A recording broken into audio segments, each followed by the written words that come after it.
Welcome to those of you who are sharing, either in person or out in Facebook land, to the forum for our mayoral candidates here in the great, fantastic city of Warner Robins, Georgia.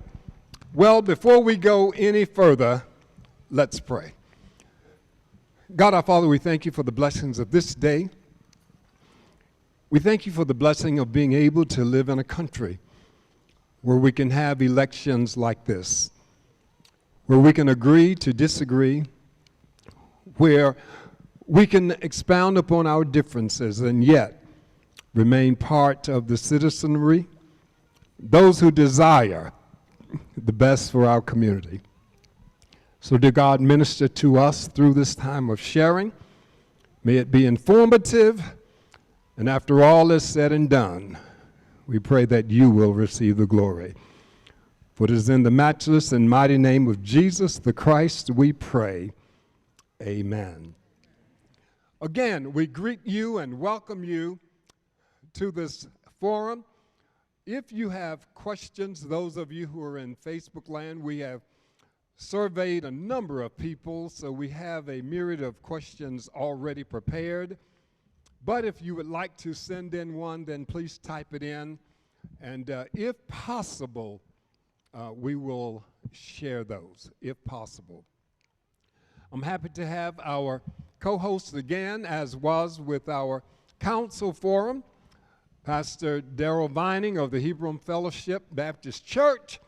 And I thank God for this dear brother, very insightful, and thank God for using him in such an awesome and mighty way.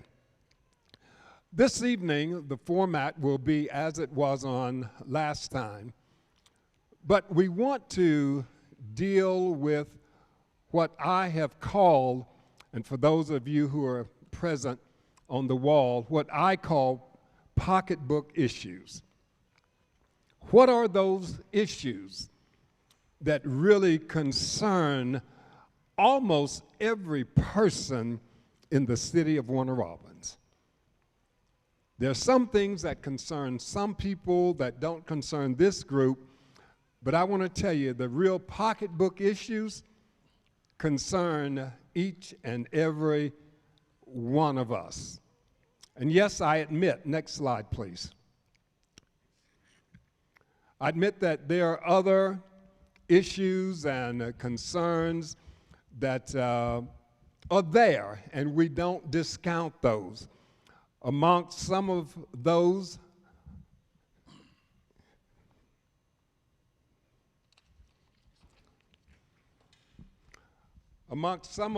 as you can see, are the issues of the mayor and council relationship. There are always questions and debate about whether the relationship is good, bad, and different.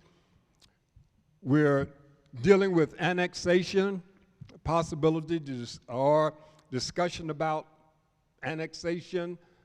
There are also the very real issues of and allegations of racism and racist policies within the city.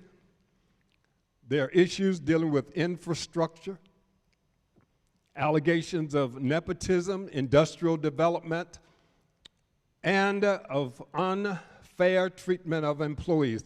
All of those are concerns here within the city of Warner Robins, and we want you to know that we are aware of those concerns.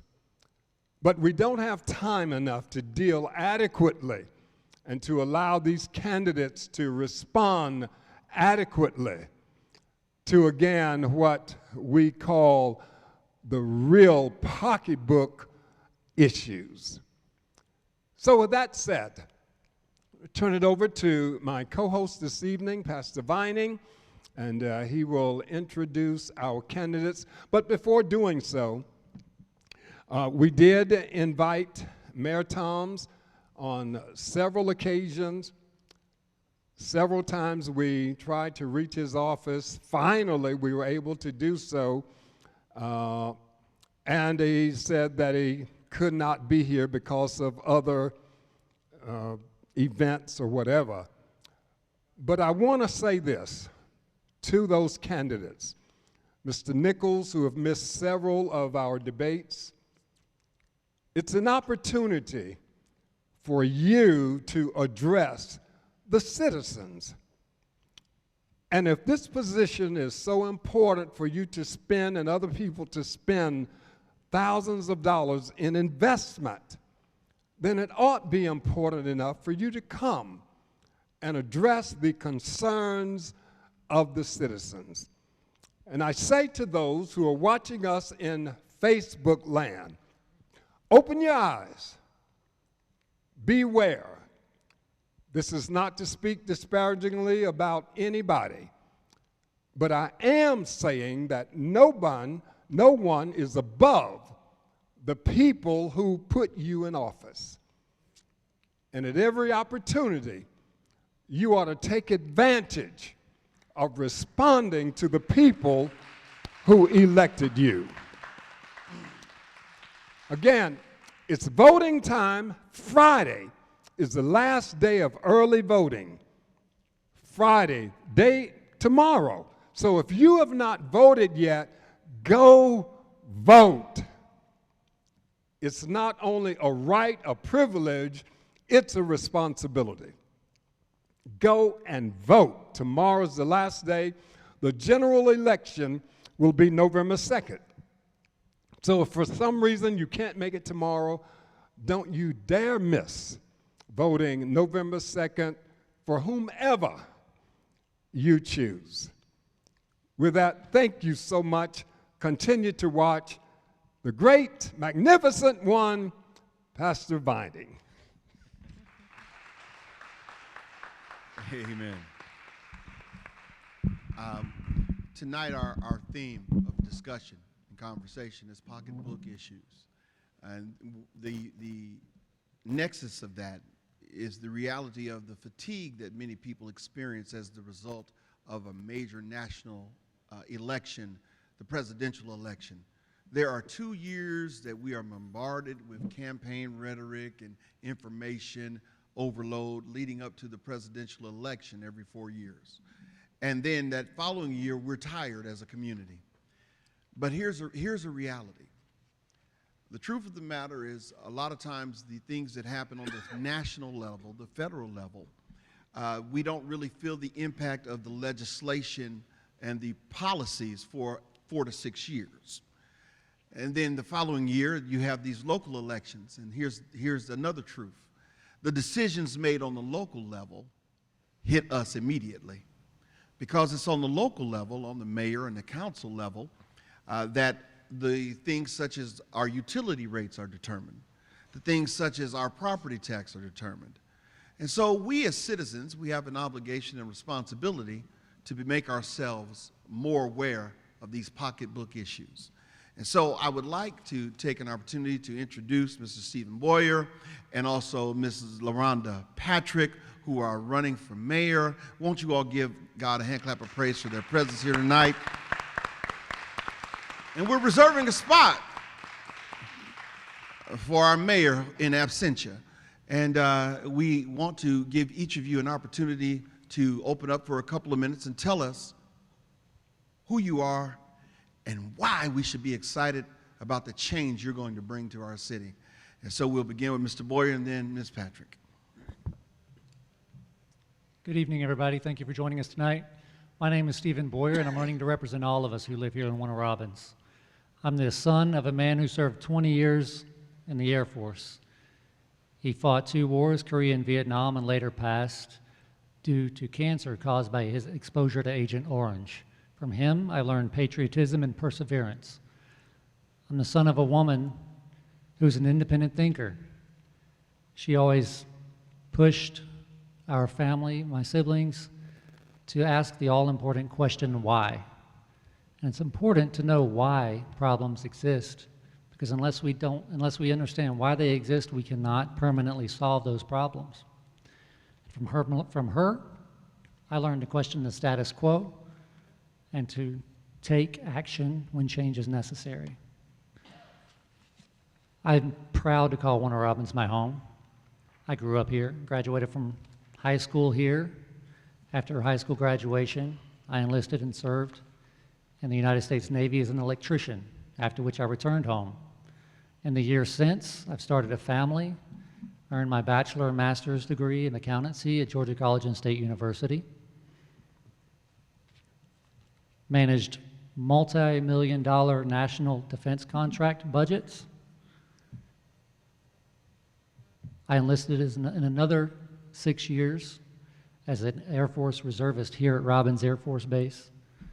And more recently, within the last 5 years, I've run a business that is community-based, and it is for the sole purpose of helping people improve their lives through intentional money management. As a father who wants a secure and safe future for my children, as a serviceman who has shown his willingness to put his life on the line for our community, and as a businessman who understands the value of a dollar both in business and at home, I feel I am uniquely qualified to represent the city at the City Hall. Thank you. Thank you. Ms. Patrick.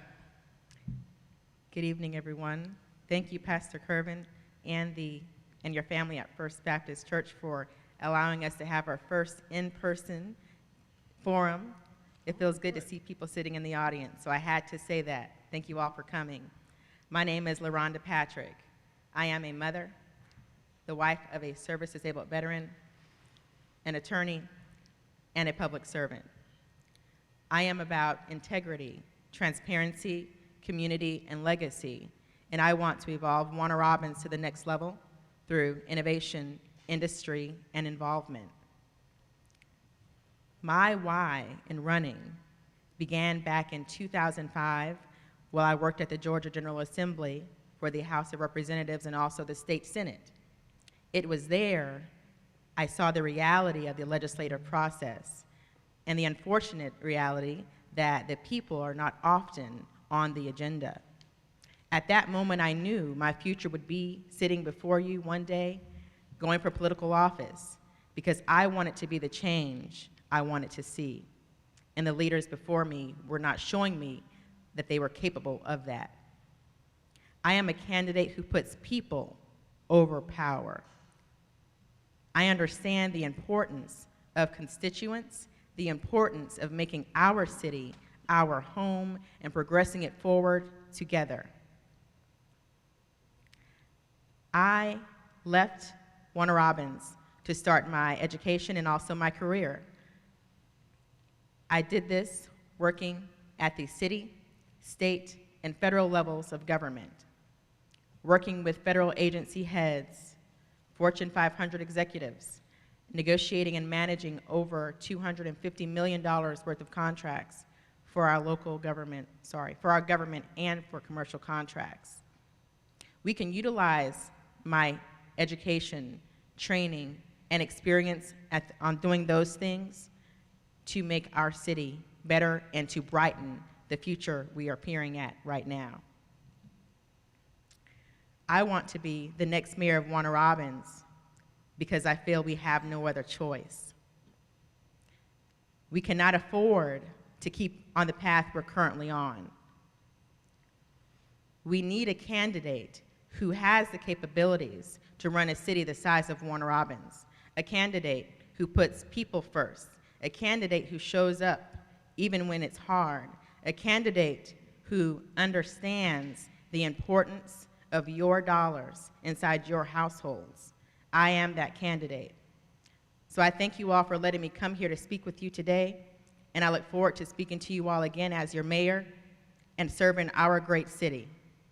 Thank you. Thank you very much. I want to just dive straight into a very crucial pocketbook issue. In the last 8 years, in 2014, the city of Warner Robins raised water and utility bills 10%. And then in 2020, in the midst of the pandemic, the mayor and council voted to raise the utility bill by 10% a year for the next 5 years. And in a forum, in a discussion about it, a question was asked, well, what was the justification? And one of the answers we received was that, inflation and the cost of everything's gone up. Well, since 2013, in the last 8 years, inflation has gone up at a rate of about 2%, which means an aggregate of about 17% total, which means my $100 in 2013 costs $117 now. But with this 10% increase in 2014, and then a 10% increase for 5 consecutive years beginning last year, that creates an aggregate increase of 77%. So the person who paid $100 for their water now will end up paying $177 for their water. I would like to know your thoughts, because how can a 77% increase in the utility bills in my pocketbook be justified when there's only been a 17% increase by inflation? And what can you do as a mayor to help the citizens who have been under the duress of a pandemic, which meant that they weren't able to work? How can you help the citizens? And we'll start with you, Mr. Baughier, then you, Ms. Patrick, and then the next question, we will reverse that order. Thank you. That's a great question, and it's my thoughts on it, to answer your question, is there's at a time whenever many people are struggling over the last year and a half, that's the last time that's the last time you would ever want to increase the cost of living for someone, especially unnecessarily. And that's what I feel has happened. If you look at the enterprise fund, it's very profitable. Funds from the okay, so for those who don't necessarily know, the enterprise fund is the fund that the city uses, runs its operations through to provide our water, sewer, and gas. So basically, the city is the utility company, and they are profiting off of those utilities. So there is profit there. So the way I see it is, you ask what I could do. What I could do is I could change the philosophy of how that enterprise fund is run. Right now, it is run as a for-profit organization, basically.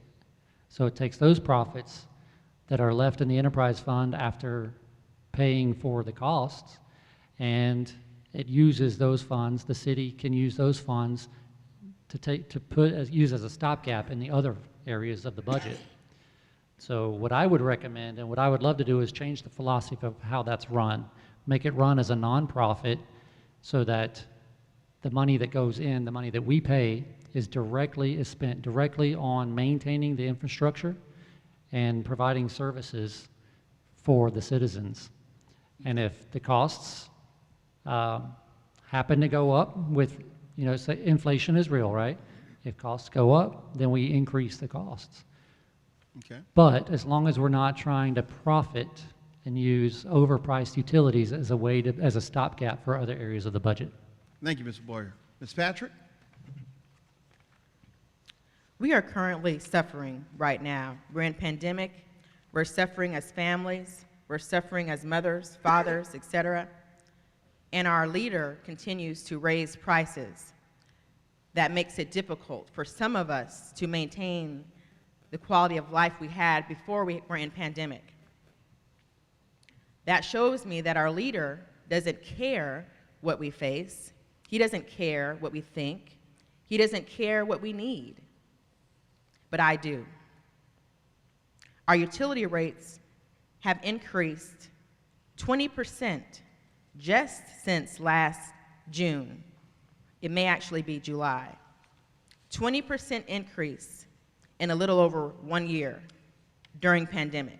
That's an issue for me, and that's an issue I know many of you feel right now as you struggle to find out how you're going to handle your new utility rates when it starts to get cold. But that's not where it stops. We're going to face 5% more increase every year for the next 5 years. So what I'm going to do as your next mayor, we're going to reevaluate these rate increases.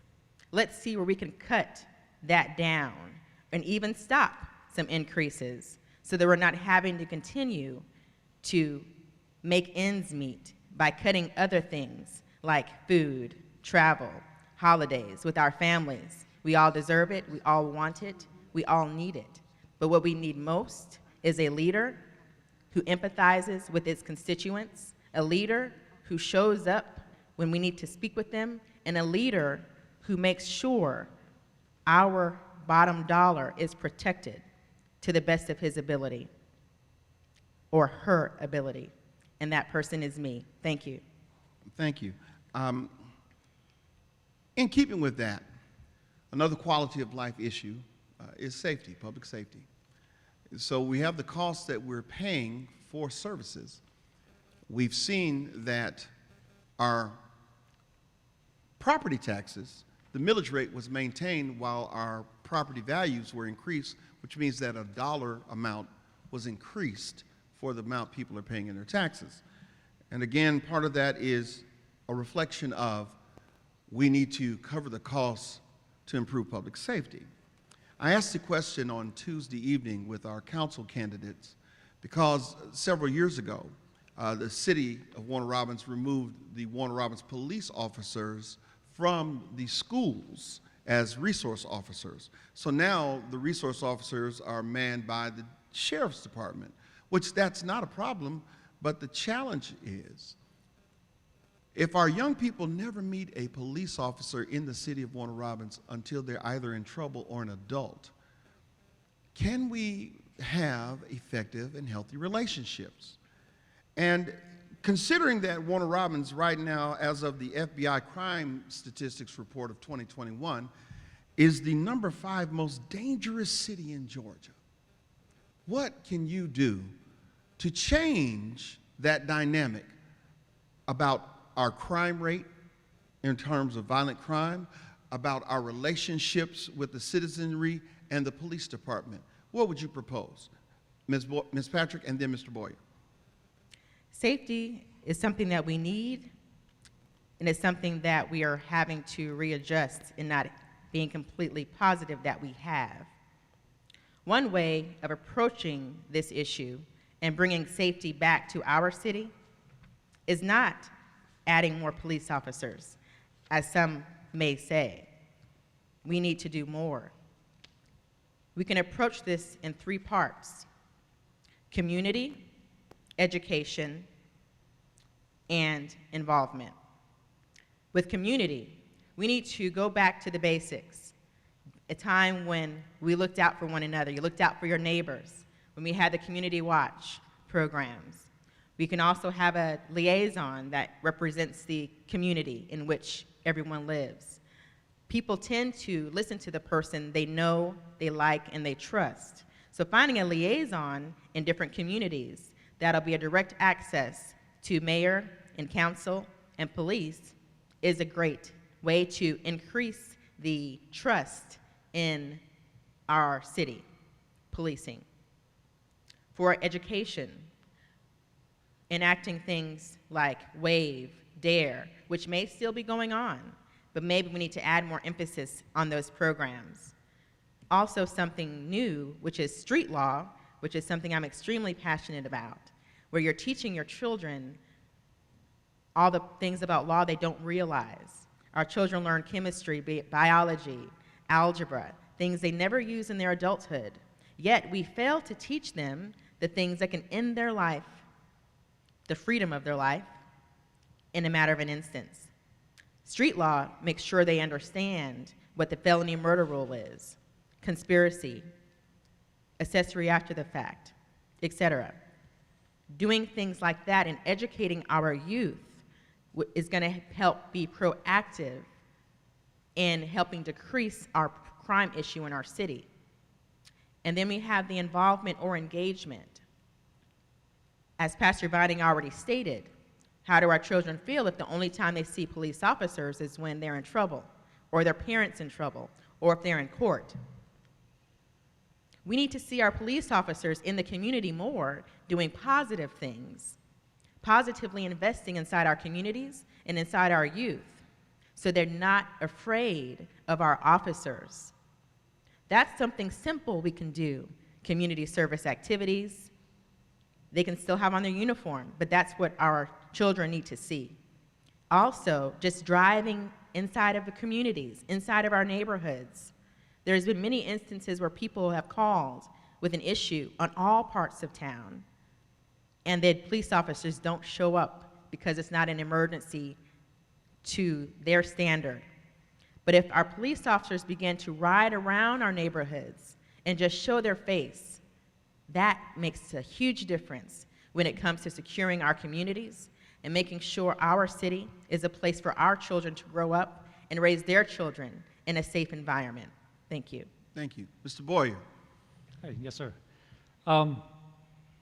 The question about crime is obviously a complicated one. If Warner Robins has been stated to be the 5th most dangerous city in the state, that's unfortunate, obviously. One thing that I want to do is during these debates, during questioning, we like to compare, like city to another city, our city to another city, and I think that that's a trap. Same way we compare ourselves to other people. What we need to do is we need to focus on us and see if we can make tomorrow better than today. If we do that, then we won't be 5th. We won't be, we'll drop off of that list and a lot of other lists too. So I just kind of want to say that that's the sort of approach that I take. But yes, for people who are ranking, rankings comparison is sometimes unhealthy, but it does bring to light some issues. And the things that, like I said, is a complicated issue.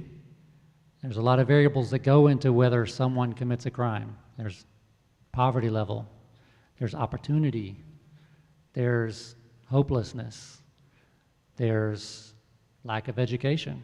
Ms. Patrick mentioned education. All of these things need to be addressed. And we're always going to have some crime. I mean, that's just the way it is. But that doesn't mean that we can't do something today to make tomorrow safer. And what I would suggest is not just put it all on the shoulders of police officers and their presence, but like I said earlier, the opportunity. When we are disconnected from our neighbors, when we're more isolated, we think we can get away with things. So I would encourage community leaders, neighborhood watch, neighborhood leaders to really make an effort to connect the people within the community, do community events at the neighborhood level. This doesn't have to be a city-sponsored thing. It can be just a city can help out for sure. But I think the more connected we are to each other, the less likely we are to commit crimes against each other. Regarding the police presence, I've spoken with people who are not happy with police riding through their neighborhoods too much because they think that that causes more potential for friction. I have not seen this firsthand myself. So, like I said, it's complicated, but there's no harm in ensuring, like you said, that we have resource officers, even if they are provided by the county instead of the city. And another thing that I think I would like to stress is that as mayor, either one of us, whoever the mayor will be, has a responsibility to ensure that all of the government services are run efficiently and are successfully serving their purpose and serving the citizens. And the police department is absolutely one. This mic went out. So what I'll do is work closely with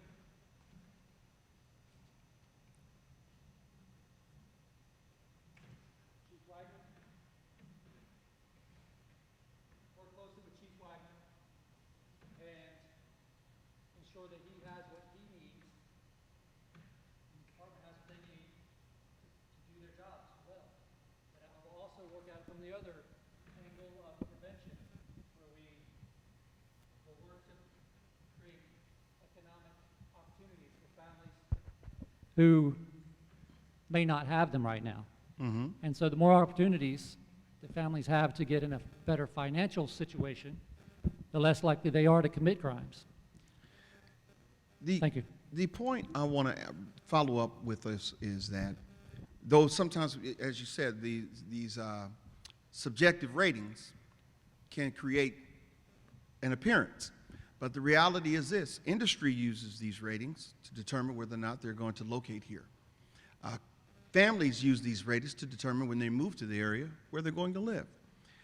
It affects property values. It affects tax structures. It affects insurance costs.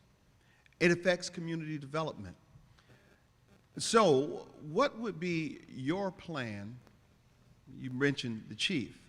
What would be your plan immediately in regards to your relationship with the chief and the police department and the fire chiefs and the fire department? Because again, public safety is more than just crime. It's safety. And then secondarily, a very specific question. Would you suggest that we, or would you recommend that we put police officers back into the schools here in the city? And so, again, reversing the order. You first now, Mr. Baughier, and then you, Ms. Patrick. If the police officers are currently not in the city, I mean, you said the sheriff's department is providing The resource sheriff's department officers? is in there, but the police department has been removed. So my first part of the question is, what will you do to develop your relationship with the chiefs of the police and the fire in order to enact and improve? And then secondarily, would it be a consideration of yours to put police officers back in the schools?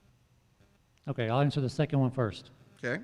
If there are currently officers in the schools, then there is a presence already, right? So I don't know how a city police officer would be a better presence from the perspective of the desired outcome, you know, having a positive relationship between a child and a police presence. I don't see, to me, it wouldn't make any sense to go and replace a sheriff with a police officer just to do that. So from the child's perspective, I think a sheriff would be just as effective as putting in a police officer. So that answers the second question. The first question is, what would you do or what would I do to ensure a working relationship with the chief and the fire chief and police chief? Just treat people with respect. Have meetings at least weekly or however often is necessary, and just have open lines of communication, figure out what their needs are, if they're being met. I've already spoken with Chief Wagner about a month ago, and we had a good talk, and so I look forward to more talks with him, and the fire chief as well. Ms. Patrick. This is a loaded question, so I'm going to break it down to the best of my ability. I can tell you the difference between the sheriff's office and the police department, which is the city of Warner Robbins, and the reason why our children need to see our police officers inside our schools is because those are the police officers that police our communities. Those are the police officers they see giving their family members tickets. Those are the police officers that will stop them if something goes wrong. So they need to see their police officers in a positive light, and having them inside of our schools is a great way to do that. I don't know if many of you heard about Louisiana. They have the dads on duty, but they're not police officers. But it shows the importance of having a positive figure in the community helping keep tensions down in the schools. So I am 100% in support of having our city police officers back inside of our city schools. The county typically will not police our areas or the areas where our constituents reside and live. Therefore, it's important for our children to see their officers in a positive light. When it comes to the safety, I will say that I do back the blue. I work with police officers. I work with our police chiefs. I work with firemen. I work with the public safety department. in my job as a city attorney. And I hear their perspectives, and I also hear constituents' perspectives. So relationships is where the key is. You have to have relationships with your public safety officials and the people that work there, treating them with respect. Yes, exactly, that is what needs to happen. But having the relationship, being someone that they can speak to and communicate with, and they will return the favor as well. Listening to them, their perspective, having them engaged in creating new ideas to help decrease our crime. That's also important. But overall, the question that Pastor Vining mentioned is all about quality of life. Quality of life is what matters here in Warner Robins. Quality of life is what new industries look at when they're determining if they're going to put their multi-million-dollar business in our city. They want to see a city that has a decent, or I shouldn't say decent, but they want to see a city that has a crime rate that's under control, a place where citizens feel safe, a place where citizens can earn a decent living for their families. So quality of life must be on the menu. That is something that we need to increase here in our city, and that's exactly what I'm going to do. To further advance this question, in regards to a question that was raised from the question, the consideration is this. When a child knows the police officer's name, and the police officer patrols actually the city streets, the sheriff's department doesn't patrol the city streets. That's why I asked the question in regards to, would it be better to have the city police? Because that's who patrols the city streets, is the city police. And so when something happens, it's a completely different dynamic when that face is recognizable, not just to the child, but when the officer sees Jimmy, Bobby, Sally, Jane, because they can call them by name, and that is a relational issue, which is why the second part of the question, which is your relationship with the leaders, the chiefs of the fire and the police, comes into play. And so now, it's taking me to another question when it deals with pocketbook issues, such as industry.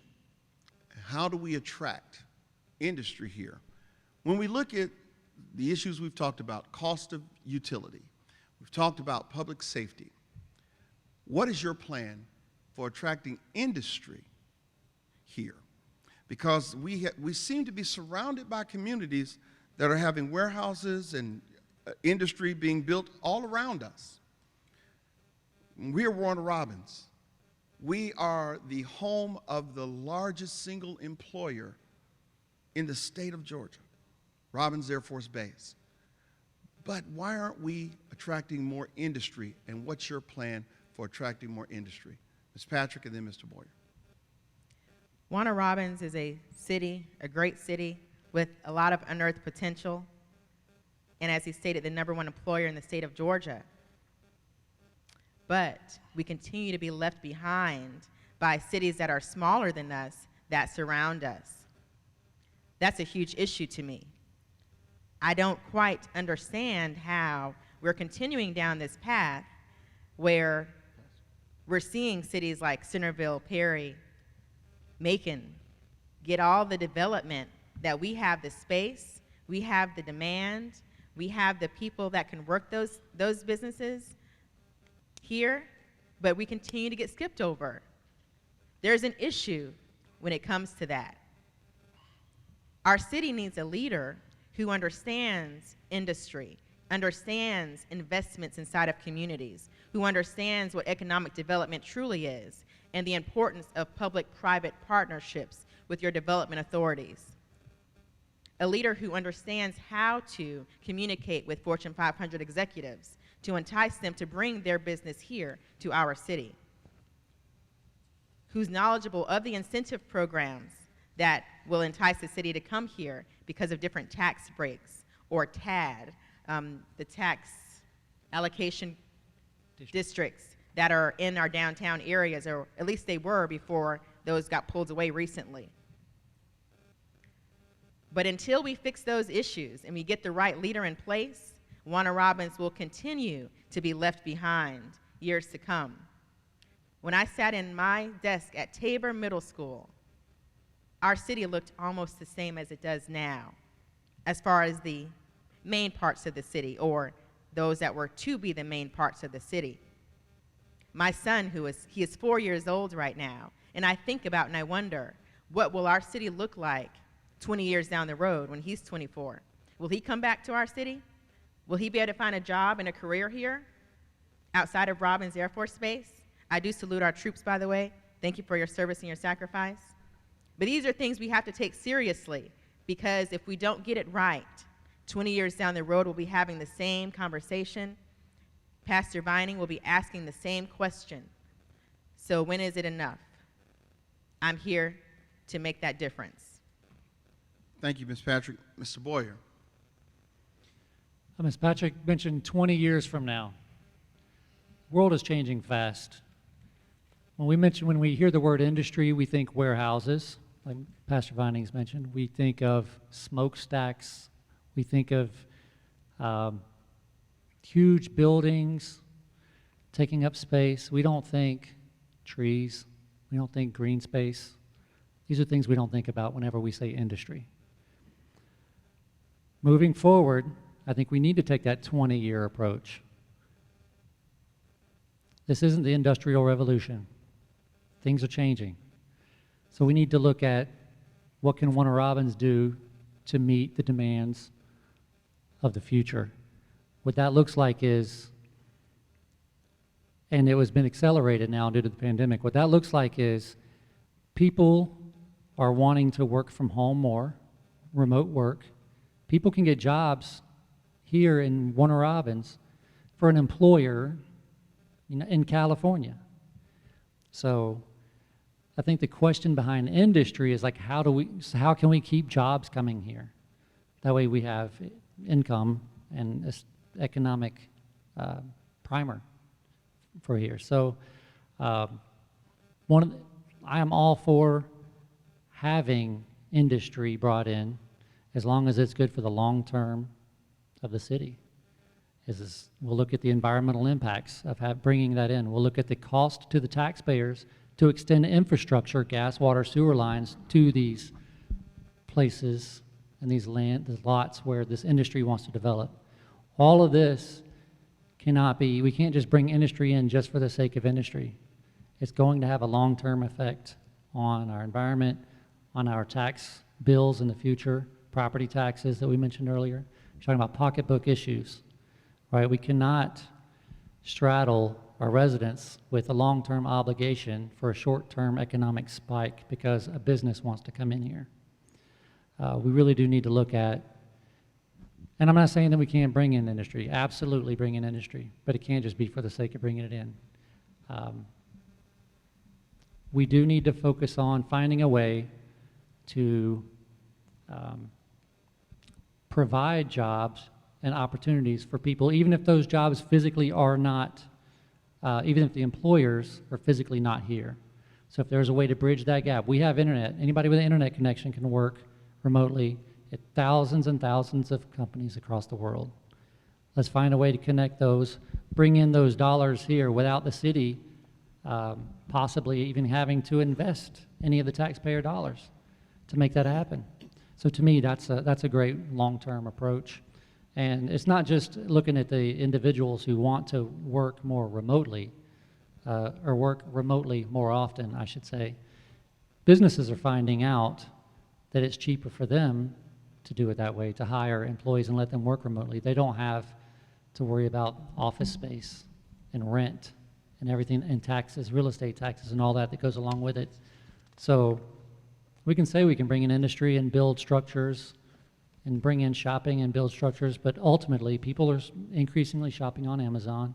People are increasingly working remotely.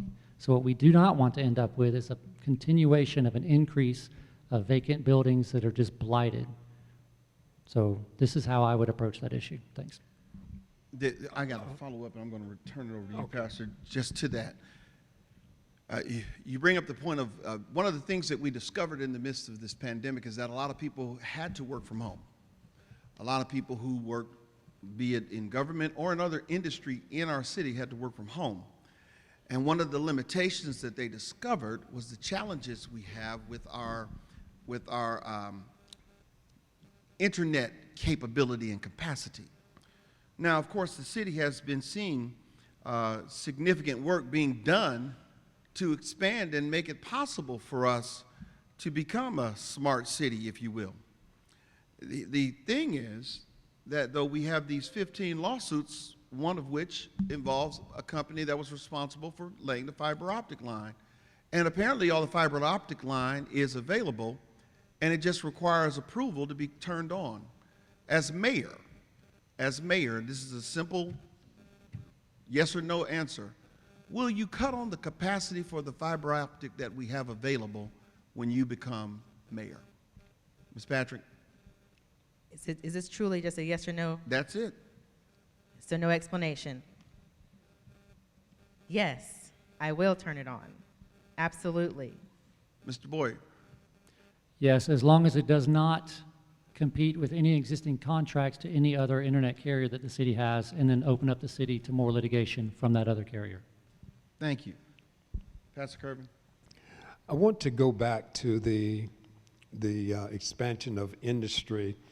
Mr. Boyer, I'm sort of slow, and I really didn't understand what you said. Okay.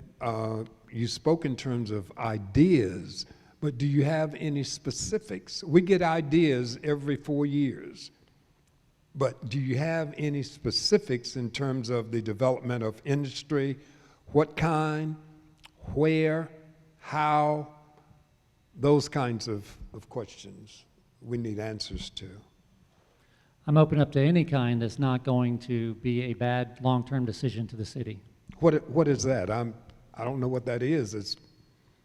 That's sort of nebulous. Okay. So what that means is if the city has to make significant infrastructure investments to attract a company to come to here, then that is long-term obligations to the residents. So a mathematical equation will have to be figured out. We'll have to figure out what those costs are and then find out what the benefits are so we can weigh those. And if it turns out that financially it is a good long-term move for the city, then we'll do that. And that means, and I know you're wanting like specifics. You want me to say, we're going to bring in FedEx and use No, but I'm not saying we're going to, but right. My goal is to bring in My goal is to bring in any industry that makes sense for the people. What kind is that? The kind that makes us more money than it costs us. Okay. Can you give me a clear answer? Yes, I can, Pastor Kervin. We need the new investment inside of our community that we've already lost.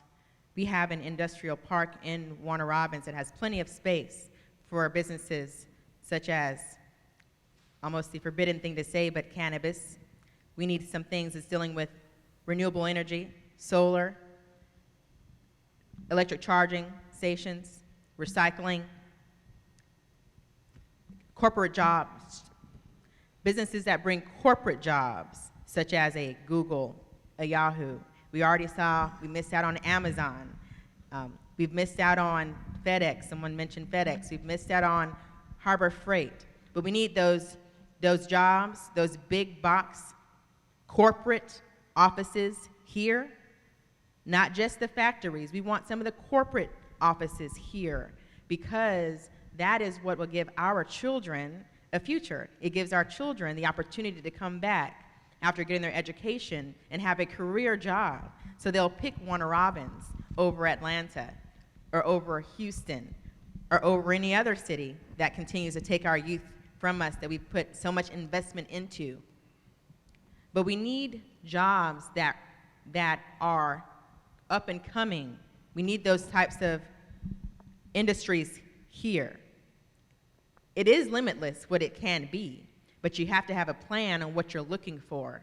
So I'm looking for those businesses that can utilize our industrial park, that can come here and manufacture tires, manufacture spices, manufacture anything with solar renewable energy.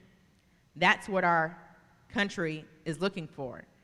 And we need to capitalize on that and bring those businesses and entice those businesses to come and make Warner Robbins their home so we can all be a family together. Out on the industrial park, and this is for both of you, out on the industrial park, there's been a lot of discussion between ourselves, Peach, and I'm not sure of who else. It is my understanding that the other players involved, such as Peach County, are ready to expand that area, to bring in industry that will add jobs to this community. But there seems to be a holdup directly from the city of Warner Robins. So I don't know if you're privy to that or if you can speak to that. If you can, then great. If you can't, then okay. Mr. Baughier? No, I've not been in any of those meetings with Peach County and the city, so I'm not privy to the Okay. dynamics of what's going on right there. Okay. Ms. Patrick? So there is the Joint Development Authority, which includes Peach County and did include Warner Robins until that part of our development authority was deactivated by mayor recently. And there are many discussions that took place in this Joint Development Authority, which included Peach County, many contracts that were inked, and a lot of money that was invested in a holding place for them to find opportunities that we all need and want in our city. And it is true. That is exactly what I have been notified. I am a city attorney, so I have privy to certain conversations when it comes to development especially. And I do know that some things were pushed back and abandoned because of the issues Warner Robins is facing with their leadership that may not find the significance in public-private partnerships, such as the one many of our neighbors worked very hard to ensure we have great opportunities coming here in our city. So we mentioned the industrial park, but I want to make sure I'm clear that investment into our community is also outside of there as well, like our downtown area, giving us things that we're not seeing, like fresh market, like Whole Foods, not to say it has to be Whole Foods, but you understand what I'm saying, some more mom and pop type restaurants, different things like that in other parts of our city, specifically our downtown area and the forgotten sides and the abandoned sides of our city, so that the abandoned space, abandoned shopping centers can start to populate. Thanks. Okay, thank you both. With that in mind, we've got 15 active lawsuits against the city and the current leadership. And these lawsuits are in the millions of dollars. As I understand it, the cap per lawsuit that the city's insurance will pay is $1 million. A couple of these lawsuits are breach of contract type of lawsuits in the millions of dollars. Does that mean that the city will then have to make up the difference that the insurance company doesn't cover, which I'm sure that's clear it is, which means that that falls back on the back of the citizens, which makes it, again, a pocketbook issue? I want to know this, and the people want to know this. What can you do to help us navigate a healthy conclusion to all of these lawsuits? Not knowing that, you don't have to know all the details, but what strategy and plan can you implement to help us conclude these lawsuits? All right. So we don't know how these lawsuits are going to end up.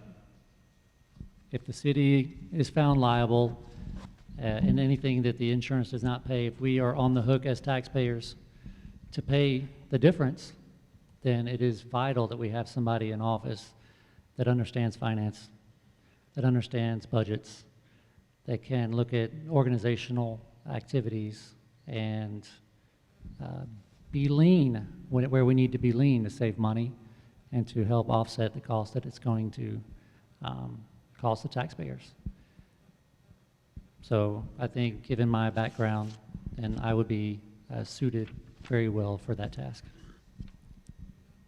Ms. Patrick.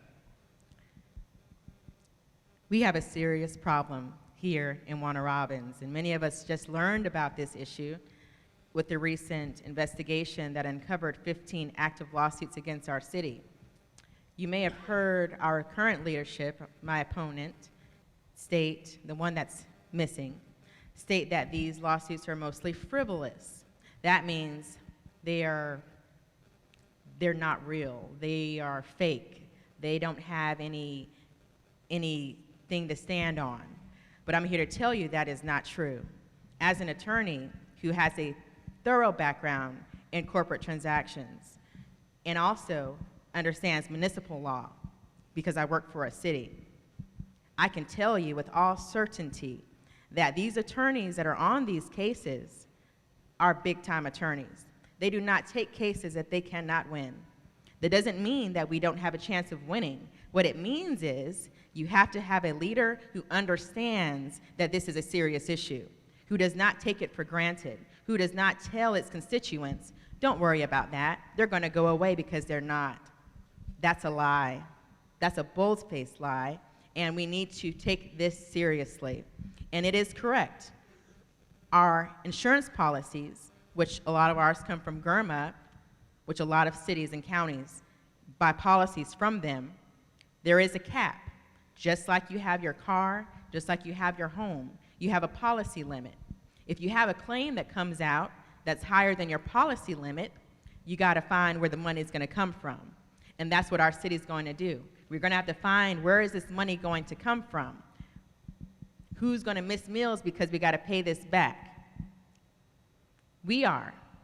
We're going to have to pay that bill as long as we stay in the city of Warner Robins. So what we need is a candidate who has the education, training, and experience in negotiating contracts and settling lawsuits to lessen the blow to our city. If any of these settlements, and they are multi-million-dollar settlements, probably roughly around $40 million in total, if we lose any one of these and it exceeds $1 million, that money is not going to disappear in the air. We're going to have to pay that bill. So accounting absolutely will be necessary. Finance absolutely is necessary. But what's most important is having a candidate who's going to be mayor, who will take a personal look at each one of these lawsuits and exactly see what we're facing, who will understand how to communicate properly with these high-priced attorneys to ensure that our constituents and our bottom dollar is on the menu. We need a candidate who has done this before and has been successful. And I am that candidate. And I look forward to working hard to make sure that our tax dollars, our homes, our children's futures are protected and safe when it comes to addressing the issues of lawsuits. You cannot take it lightly. It is not frivolous. And I know how to. I'm the only candidate who has physically settled any type of legal issue.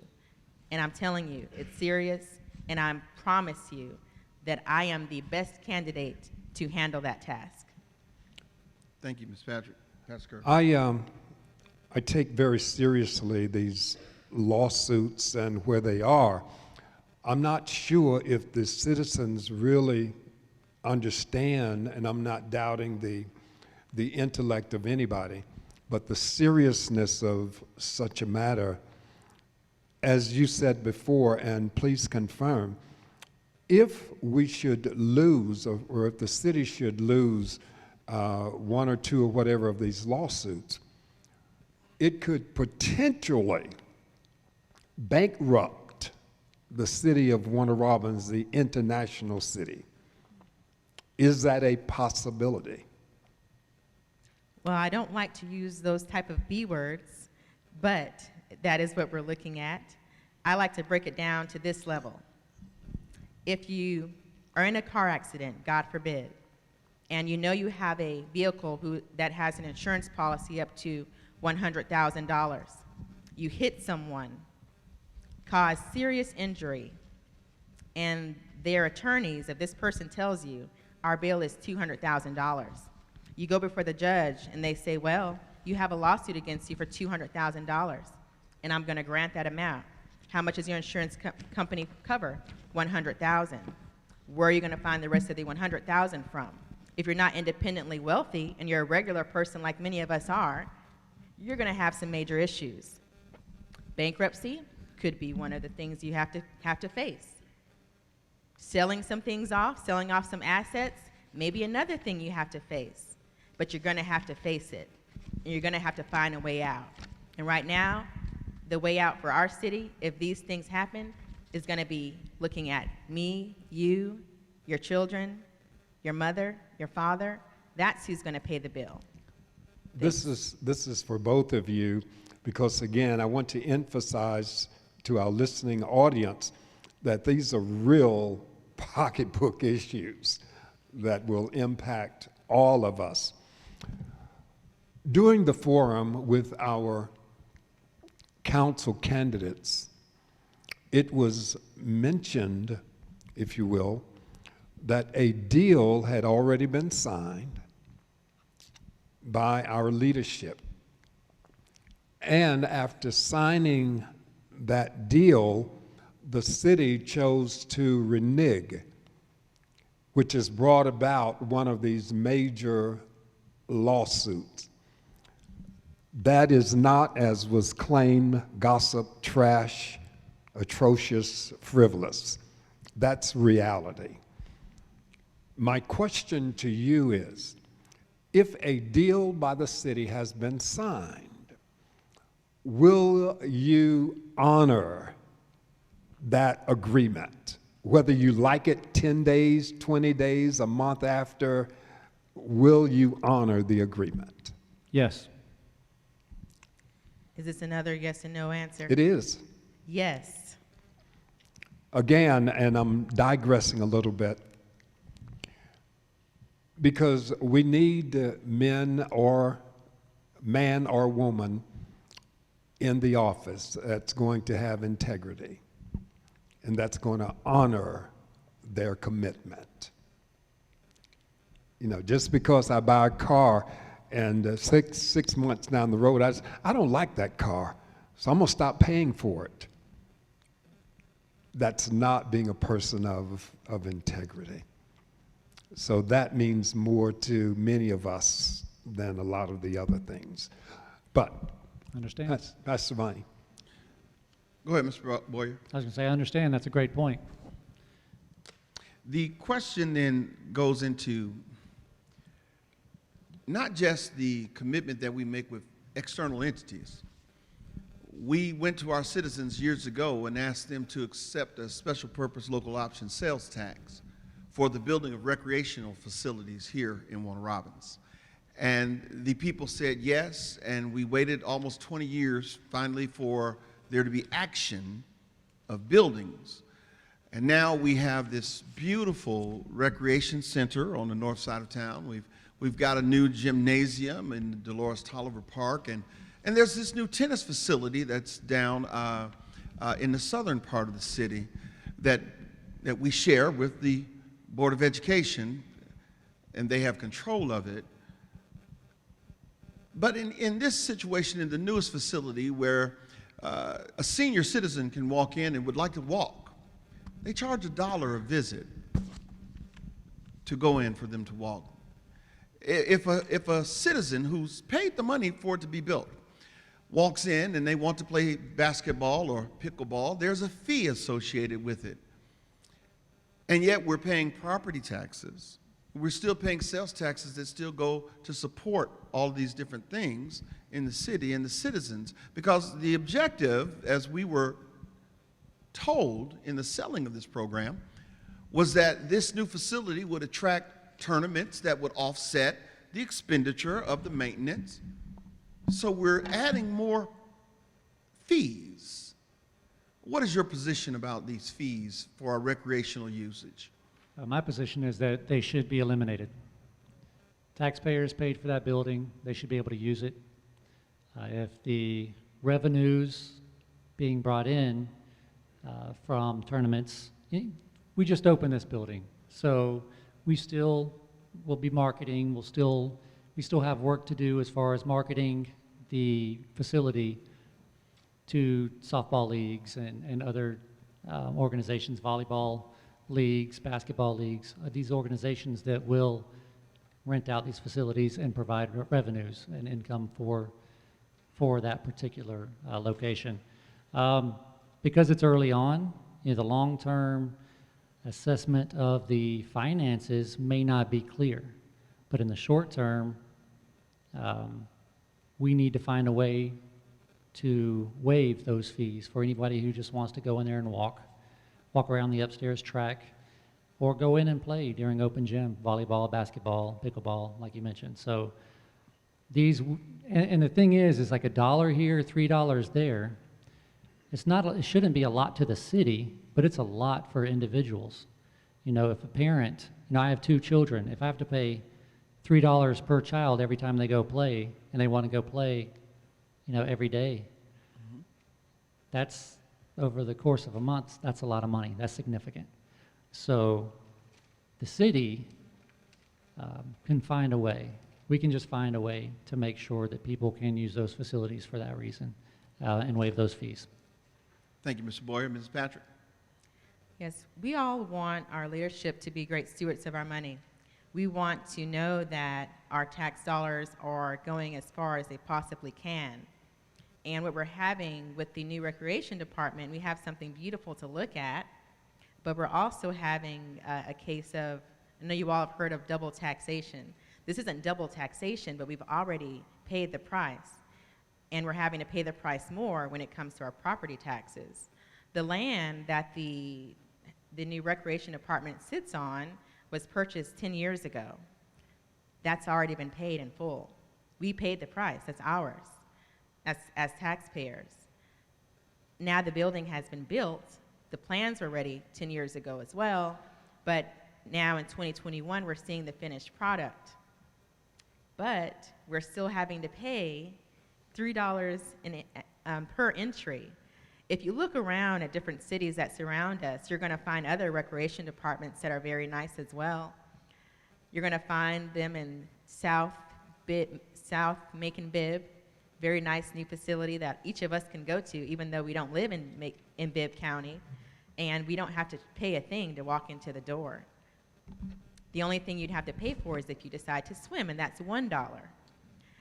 And that's a new facility as well, right off of Sardis Church Road. And I can take my child there tomorrow, and we can still keep the money in our pocket that we came in with. If I take my child to the new recreation department, I'm going to pay $6. My husband comes and joins us, we're going to pay $9. And that's just to enjoy whatever we have to offer that is accessible at that time. Which brings me to another topic, accessibility. Our recreation department, we can only enter it at certain times. It has its schedule that is open every week. But we have a lot of different groups that come in and they pay to use the recreation department. And when those things happen, you and I can't go in. We don't have access to what we've paid for 10 years ago and what we're still paying for in our property taxes. And we still got to pay in there to even look at the paint on the wall. And that's an issue when it comes to me. And that's something that we're going to need to look at. It's been done before. We're not reinventing the wheel because Perry also has a nice facility. They don't have to pay to go in that either. So whatever all these other cities that are around us that continue to leave us behind, whatever they're doing, that's exactly what Warner Robbins needs to be doing as well. So that's what I'm going to find out for us, and I'm going to make sure that we're maximizing our tax dollars and ensuring that our children can play at a recreation department that our tax dollars already paid the bill for.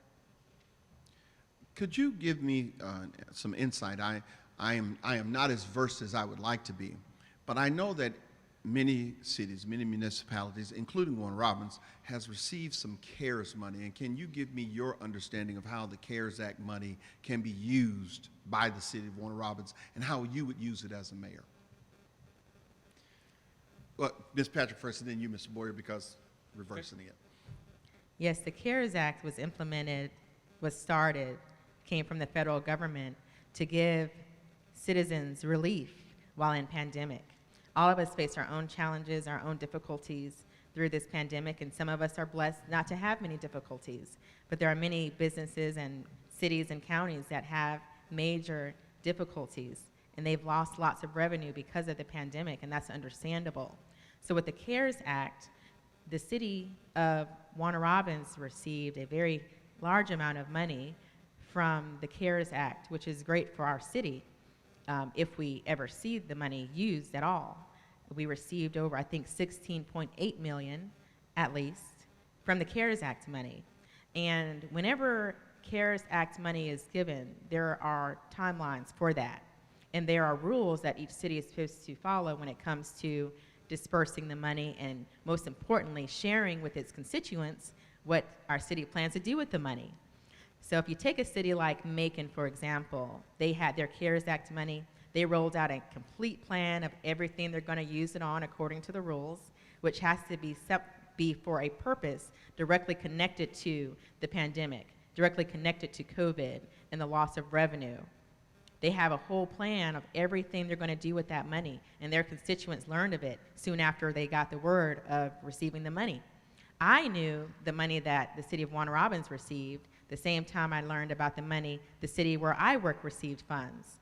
But I still have not officially heard publicly how much money we've received in Warner Robins. I only know because I know how to find the information, and it was presented to me when I looked at our other cities in our area. But infrastructure is something that can be used for any of our departments that are at risk. They are putting themselves at risk by doing their jobs. First responders, public works, public safety. For example, these are departments within our city that can utilize those funds. And as I stated before, the city of Macon is a great example of showing you that the CARES Act money can be used to revitalize the city that was in pandemic. But our problem is that many of us don't even know we have the CARES money, the $16.8 million, and I can certainly tell you, I don't know what we're going to use it on. Thank you. Mr. Boyer. Right, so I'm in the dark as well. I mean, nobody knows what the city plans on using it. So I would say everything she just said. I mean, the situation is what it is. I don't need to waste everybody's time just to re-say what she said. She's absolutely right. I have seen other cities, even outside of Macon, publicly state and put out applications to their small businesses and individuals in their city for people to apply for mini grants that will help their businesses. I think that if it ever comes to light that what we can do and we actually make that happen, I think that that's a great use for that money because a lot of our small businesses were hurt. I mean, I don't know the details of Martin's Barbecue, but for some reason that one just jumps to mind. It existed there before the pandemic. It's not there now. And I don't know how many other businesses have suffered the same fate or if it's related to the pandemic, but I'm sure many are. So I would love to give those businesses or other businesses, all businesses, the chance to apply for grants and use some of this money to help improve their buildings, help pay some payroll, help stay alive, and keep economic opportunities for their employees. Thank you. In keeping with that thought, as you were talking, I thought about the fact that, again, going back to public safety, one of the great challenges that we face is recruitment and retention of exceptional peace officers and firemen and our first responders. Do you know, and if you don't know it, because I don't know, that's why I'm asking the question, would this CARES Act money be beneficial in helping us increase our personnel and our recruitment? I don't know that, but another thing that comes to mind is this is sort of a shot in the arm type of money, right? So I would consider using it if possible, if we're allowed to use it for that, absolutely, because it's been stated that we are approved for more police officers than we currently have, and I'm not sure what the staffing on the fire department is. But if we can do that, what that is yes, that money, if we can use it for that, then it would be good short term to staff up, but long-term obligations will still exist. So once that money's spent, how will we maintain? So, but I'd be open to looking into that, absolutely. Ms. Patrick? Public Works is a department that is full of essential workers. Essential workers can definitely benefit from the CARES packages, and there's different ways they can benefit from that. We've seen and heard of certain individuals within public safety receiving bonuses. Bonuses are definitely a way to increase retention when it comes to our public safety officials. And it's something that we need to make sure we continue as far as making sure that our essential workers of all, not just our public safety, that they are appreciated.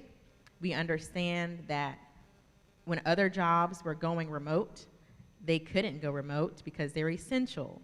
So absolutely, CARES funds can help with retaining these individuals, which we hold to high regard in our community, especially when they're out there working, when the rest of us are having to take cover. So they put themselves and their families at risk, and I thank them for their service and their sacrifice. Thank you. I received a text that says that some of our CARES Act money went toward paying bonuses to many of our, again, essential workers. But that's just a fraction of the money. And so the question becomes, where's the rest and what do we do with it? I would love to have asked Mr. Toms that question because he may have been able to help us, but he's not here. And that is something that I give you the opportunity to address. I'm going to defer now to Pastor Kervin for a couple questions. Thank you. I want to go back to our increase in utilities, because the increase, I believe, as best I can understand, that in 2014, there was a one-time rate increase of 10%. 2019 and going forward for the next 5 years, there will be incremental first year 10%, second year 10%, third year's an 8%, fourth 6%, fifth 6%. Now, I don't know what those percentages are compounded, but I do know that it's probably going to be in the neighborhood of at least 50%. So citizens will have their utilities increase by over 50% in 5 years. On top of that, the assessment of property values are going up, and the city refuses to roll back the millage rate, which again is more taxes added on to what we're already paying.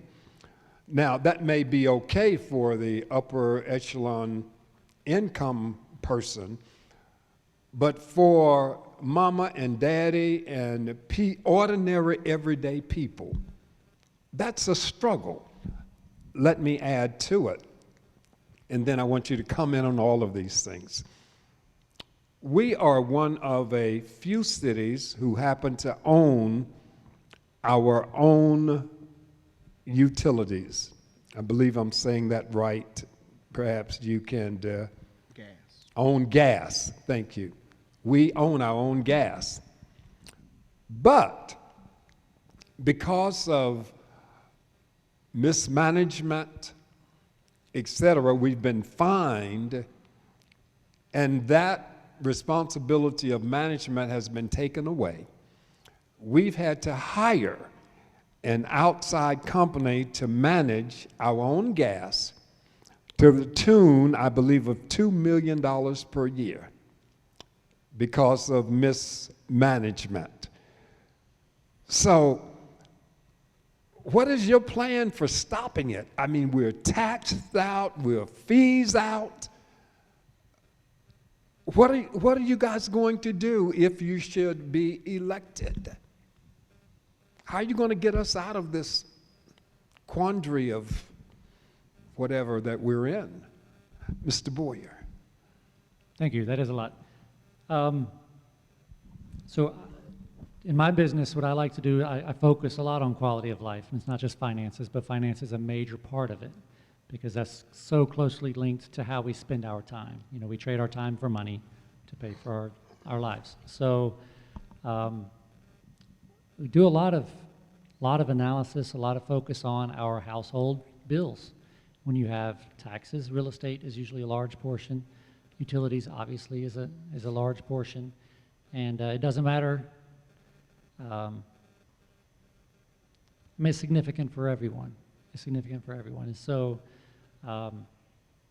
you know, people might say you're raising property taxes, not the millage rate, but the property values, hence the dollar value increases, like you mentioned earlier, because we didn't roll back that millage rate. But that money gets paid by the landlord. That added cost trickles down to the tenant. So it's not necessarily the property owners. It might be owner-occupied owners. They'll incur that cost.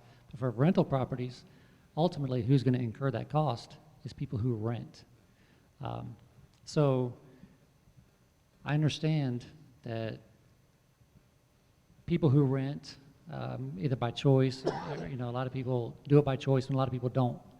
And if you're a renter, sometimes you are not in the best financial situation. So the increase of that increased cost of utilities and that increased cost of that just got passed down to you is significant. Understanding that, what I would like to point out is, yes, I've heard the same $2 million that you have, and I think a lot of people in this room have heard that we lost control of our natural gas operations due to mismanagement, and it's costing an additional $2 million. Well, that $2 million could go a long way to pay for those lawsuits if we have to pay something from those lawsuits. So this is just a piling on, like you say, the fees, the hiring outside contractors come in and manage what we should be managing ourselves, and potentially, I say potentially, all these lawsuits are in court. We don't know how they're going to end up. Hopefully, fingers crossed, you know, the city is not liable. Hopefully, it turns out for the residents that, you know, we are not all on the hook for this mismanagement. But that's just part of it. Part of the mismanagement. We are on the hook to pay that $2 million out. We are on the hook to pay these fines due to mismanagement. The answer to your question is, what will I do? First of all, the best thing we can do is get new leadership. That's there's obviously a pattern. If you have one-offs here or there, that's one thing, but it's obvious over the last 8 years and today that this is a pattern. You know, sometimes things happen. Sometimes mistakes are made. One-offs are forgivable, but whenever it's a pattern, that's not, and so we need to make a change in leadership. So that's the number one thing. And as mayor, what I will do is I will be more proactive than reactive regarding the maintenance of our infrastructure. I won't expand infrastructure for the sake of geographical city growth at the expense of the existing infrastructure that we have, and potentially increasing the potential for unsafe conditions for our residents in the forgotten parts of town. So that's what I would do. I understand that much progress since all of this has been made public has been made on the water leaks and some of the gas issue, but we should never have had that in the first place. And that just comes from not being proactive and maintaining it the way we should, and being more worried about other things at the expense of making sure we take care of what we have before we start adding more that we need to take care of. Thanks. I'll say that what is important to all of us, no matter your ethnicity, your education, your religion, is going to be transparency and stewardship. We want to know that our leaders are being transparent with us, letting us know what's happening, and we want to know that they are great stewards of our hard-earned tax dollars. Now, I'm an attorney, I'm not a mathematician, but I'm going to take a stab. It sounded like if we count from January 1 of next year, which hopefully I'll be sitting in the City Hall as mayor, start from that point, we're going to see an increase of roughly 30% in our utility rates by the time 5 years come after that. Now, that would mean if your utility bills are typically $100, you'll be paying $130 by the end of that calculation. Many of us might be more towards the 200, so you're going to pay $260. That's a lot of money every month that you could be saving. And again, I say I'm not a mathematician, but all I see is choices being made that's decreasing money in our pocketbooks. Now, when you have a municipally owned utility, which is what our gas is, the city of Warner Robins owns it, we as taxpayers, we own our gas. That is an asset. It's supposed to give us money. We're supposed to earn money from it. And again, that's also a subtraction. It's taking money away, because when we should have had more money in our enterprise fund, at least to the tune of $2 million, we're having to write a check and send it to a third party who now manages and does the maintenance of our gas because the state said they don't trust us to do it. That's a problem to me, and I know that's a problem to you too, because when we're looking at our leadership to provide us some type of relief, we continue to have money taken out of our pockets, which also brings me to the property tax issue.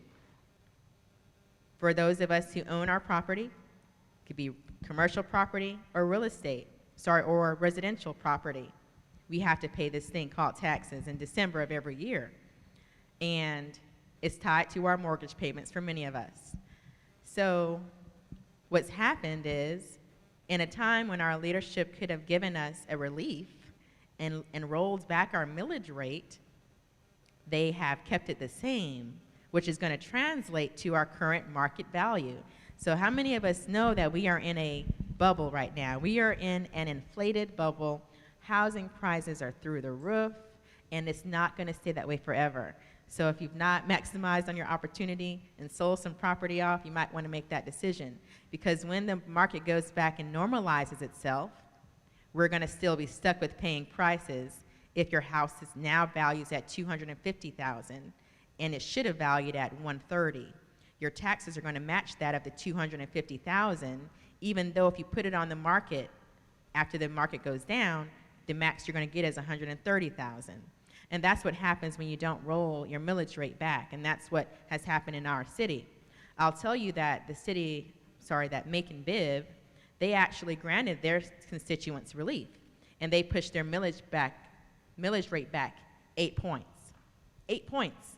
That's what they did for their city, and we see how much that city is doing with trying to grow and invest inside a community that's suffering during pandemic. And I wish our city would have done the same thing, but that's not our reality right now. But it can be our reality if you make the right choice in choosing a leader that's going to turn us to a new direction instead of giving us the same false promises, the same promise and the same result. We all deserve better than that. Our pockets deserve better than that. Thank you. I remind our listening audience that this is about real pocketbook issues, and we're getting a heavy dose of it tonight. My final part, at least on this segment, is that in obtaining the services of this outside company to manage our gas that we ought to be managing ourselves, for $2 million a year. It is my understanding that it did not even go out to bid. Now, the charter requires, or at least the city policies require, that anything $10,000 or above must be bid out, which was not the case with the management of our gas, which again speaks to some illegalities. You being an attorney, perhaps you know. But you spoke of transparency, and my question is, with these things apparently being done, where is the transparency, and what will you do about it if elected? Mr. Baughier. Okay. Let's be clear, this situation should not have happened in the first place, but it did. So if I was mayor at the time and we had an issue where we had to hire an outside contractor to do some maintenance for us and take care of some business for us, and that $2 million happens to be in addition to like an unexpected cost, right? I would feel obligated to you and to all the residents to say, we have an extra $2 million bill we're going to have to pay, and this is how we're going to pay it, and show that transparency. I mean, that's as simple as that. I mean, that's just a simple conversation. There's got to be a way we're going to pay it, and you need to be open with how, and I would be open with how we're going to do that. I think people would appreciate that, even if it's not pretty, and obviously it's not pretty, but people don't want to be left in the dark. So with things like this particular situation, that's how I would handle that. And regarding the bidding process, I will make sure that we put contracts out for bid in accordance with what the charter requires. Ms. Patrick. As I stated, we are lacking transparency in our city, and that's something that's important. Many of us have heard of shareholders of a corporation, and the shareholders are the ones who own the corporation. And they are the ones that are kept abreast of every major decision that is made. It is their right, and it is those that run the operation, it is their obligation to give that information to their shareholders. When we talk about our city is owned by us, the taxpayers. It's our city, our future. That's why my slogan says, our city, our future. Yet, I feel, and I know many of you feel the same way because I've heard many people complain about this, is if you ask our city for certain information that we have every right to receive, we get pushback, we get the runaround, we start to feel ashamed. I can tell you, I personally have dealt with this when it comes to asking for information that should be public knowledge per the laws of the state of Georgia, the Sunshine Laws, and per the city's obligation to us as taxpayers. And I have felt terrible about even wanting to ask a question because they make me feel like I don't have a right to know. So much so that as an attorney, I have to go back and look at the rules and say, now, I know I can ask this question, but I just got my hand popped for asking it. And that happens far too often. Me as an attorney, I have experienced that. So I know many of you have experienced the same thing. Now going back to the transparency issue, it's going to return under my leadership. We're going to be transparent. We're going to treat our taxpayers as owners because that's who we are. And we're going to make sure that we're going to do some things like open up City Hall. So when you go in City Hall, you won't have to write down your comments on a piece of paper and wait for someone to read them within a matter of 3 minutes for all of the combined papers, and you still have your issues unresolved. And it's really unfortunate that we're having to deal with this as our reality, but it's up to us to make the difference, which is selecting new leadership. Now, when it comes to the bidding process, procurement, that is one of my specialties. I've worked in procurement since I began my career after exiting law school. and passing the bar for the state of Georgia, and actually met my husband at a conference that was for small business procurement in New Orleans. Actually, we met in Atlanta Airport, but that's where the conference was. I say all that to illustrate to you that procurement is my training, it is my education, and it is my specialty.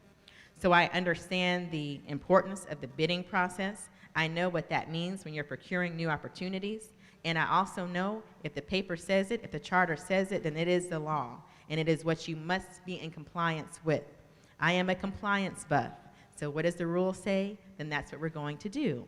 Of course, there's times when you can make adjustments and you have to make some decisions that may be against the rule, especially when it benefits the people for you to do something within reason that may be a little different than what the paper says, but there is a process for that. So the bidding process is something that is mandatory when it comes to me in the city that I work for, and I am quick to stop anything that tries to go through the cracks by giving a contract to a friend or a buddy or someone who's donated to a previous campaign. I am a huge advocate against fraud, and I'm a huge advocate against waste, and these are things that our city is going to be facing, one of the challenges that we currently face, but correcting these wrongs when it comes to contracts and compliance and going against our bidding process is important, and that's what I am going to try to improve in our city. Ms. Patrick, Mr. Baughier, we greatly appreciate the time that you've taken tonight. You've shown by your willingness to answer all of these questions that you are concerned about the needs of the citizens of Warner Robins, and so I would like, at this point, for you all to conclude with your closing statements. Earlier, you began first, Mr. Baughier, and then Ms. Patrick. This time, we'll flip it around in conclusion. Ms. Baughier, Mrs. Patrick, you'll go first, and Mr. Baughier, you will conclude your appeal to the people. If I can interrupt you, Dr. Yes. Vining, I do have one itsy bitsy question that I want to ask. In our forum with the council, prospective council persons, the statement was made that many things that are presented to council are last minute, and that many of them feel as though without being able to have ample time to even read what's brought to them by leadership, they feel as though they are somewhat forced or coerced to go along. And the quote was, "The council has no involvement in back office deals." I'll read it again. The council has no involvement in back office deals. So obviously, even among the council persons, that we understand there's this great rapport, but obviously there's not, that there is some dissension. What will you do to become inclusive of each of those council persons, whether they agree with you or not? All right, there's two parts there. You addressed the fact that some council members did not receive enough notification on the things that they were voting on prior to the city council meeting. I don't know what the rules are, but I think that we should give all city council and mayor at least a week to research those items that are on the agenda for the following Monday. I think a week should be plenty for that. So at least a week. Anything below that can be, anything less than a week can be pushed to a later meeting. So that would ensure that we all have, and all the city councilmen have, an ample time to educate themselves on whatever the issue is, talk with some constituents, get a feel for what the people in their posts and their districts, how they feel about certain issues, so that they can adequately represent their districts during their voting. The second thing that you mentioned, you alluded to someone using the term backdoor. Back office deals. Back office deals. First thing I'm going to do, if I'm lucky enough to be elected mayor, is take my office door off of its hinges. I'm going to have an open door policy. So there will be no closed door meetings in my office. So I'm going to be open. I don't, obviously ethically there's an issue with back office deals, as was mentioned. I don't know the details of anything specific as far as what that council person was referencing. But if they feel that way, that's an issue. That's an issue. So moving forward, it's important to maintain positive, open relationships with the council members, and that we're not trying to sneak in anything last minute and then pressure them to vote on something that they're not adequately educated on. Thank you. Ms. Patrick. Operating as a team is what makes most of our corporations in our country strong. That's how we have the Googles and the Amazons and the Facebooks and whoever else the multi-million, billionaires own in our country. Teamwork is important and is essential, even at this local government level. There should never be any backdoor deals going on. One person, for example, a mayor, should never obligate the entire elected body. That should never happen. Yet, we know from different lawsuits we've seen that is what has occurred in some instances, and that's unacceptable when it comes to me and you as taxpayers, because we vote in, and if you don't vote, you still vote in the elected official who's making these decisions, not to the best of our interests. But we elect our mayor, we elect our council to work together as a team for the betterment of the collective city, which is us.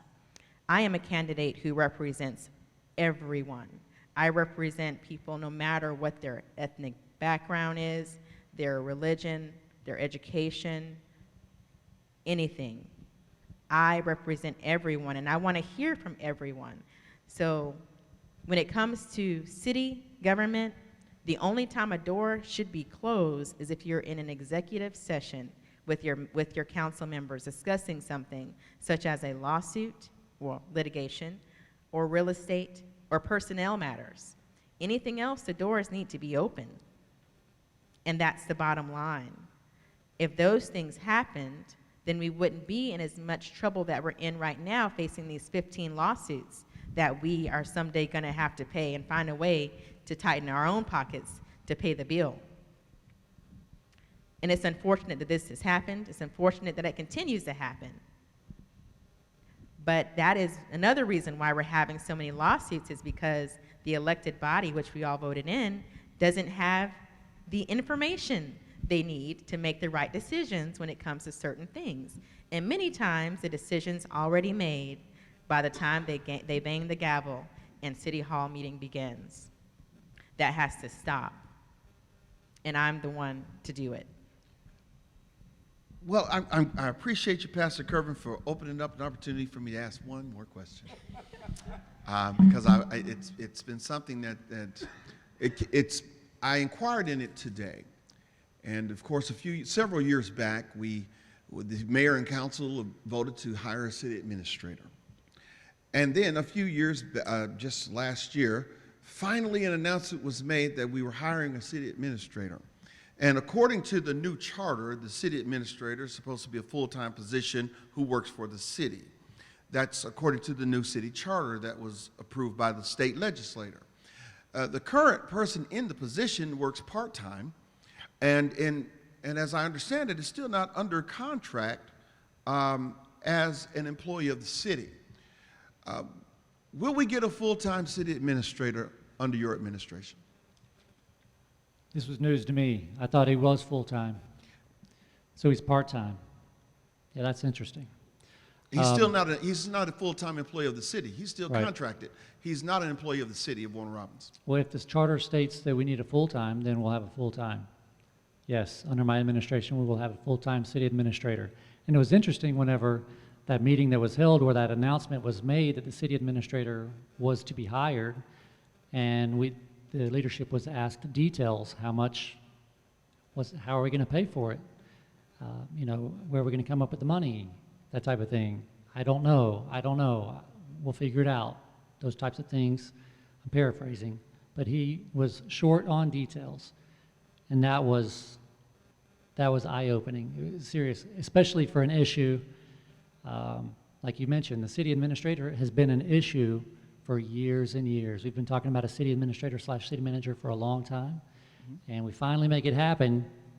You know it's a popular issue that everybody's going to be tuned in, and you don't have the details to share how you're going to make it happen. Not to mention that the person that we hired, and I don't know him personally, I've never met David Corbin, and I do hear from a lot of people that he's doing a great job. So not to discount any of that, but the way he was hired and the fact that he, at the time he was hired, represented a company that was under contract or had been under contract and profited from the city. To me, it smelled kind of funny, looked kind of fishy, and it just didn't pass the smell test for me. So it seemed that there was potential for conflict of interest there. So personally, I'm telling you that once I am in there, I am going to take a hard look at the city administrator position. Nothing personal against David Corbin, but we need to do what's right for the city moving forward. Ms. Patrick. Compliance is important. I've mentioned to you I am a compliance buff, so I'm going to listen to what our charter says, and I'm going to execute it to the best of my ability, and so will council under my leadership. For our city administrator, I had the pleasure of meeting him. He's a great man. He's very smart. He has a lot of ideas. Many of the things that you're seeing happening in our city so close to Election Day is one of the benefits that we're seeing from the city administrator that was chosen for us. So I don't want, as my opponent states, I don't want to say that he's not doing anything that benefits our city. But what I can tell you is we have a lot of duplicate positions.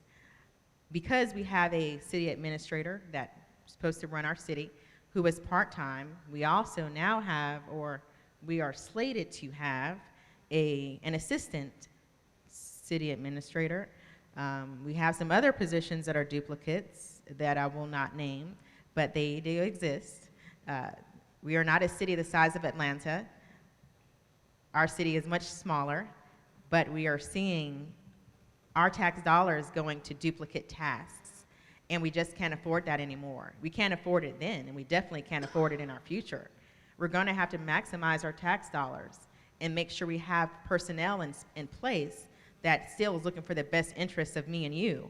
So they're not there collecting a full-time paycheck and giving us part-time services and bringing in another individual to do the day-to-day work, and now we're also paying them full-time services.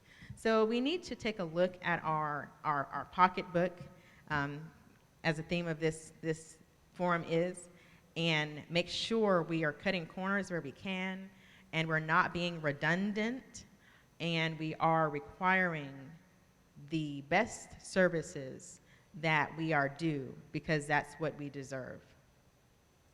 Thank you very much. With that, I want to give you the opportunity now to make your final remarks. I appreciate your willingness to step out and be the target of a lot of stuff because you decided that you would like to be a public servant. The reality is this, it can be thankless, but we're grateful that you're willing to try. And also, I would like to thank you all for sharing your heart, your thoughts with us. So now, Ms. Patrick, your closing statement, Mr. Baughier, your closing statement, and then Pastor Kervin will close us out. I am LaRhonda Patrick, a proud resident of Warner Robbins, and I am going to be the next mayor of Warner Robbins. I can tell you that I am the unlikely candidate to most, but I am the most qualified candidate for the position of mayor.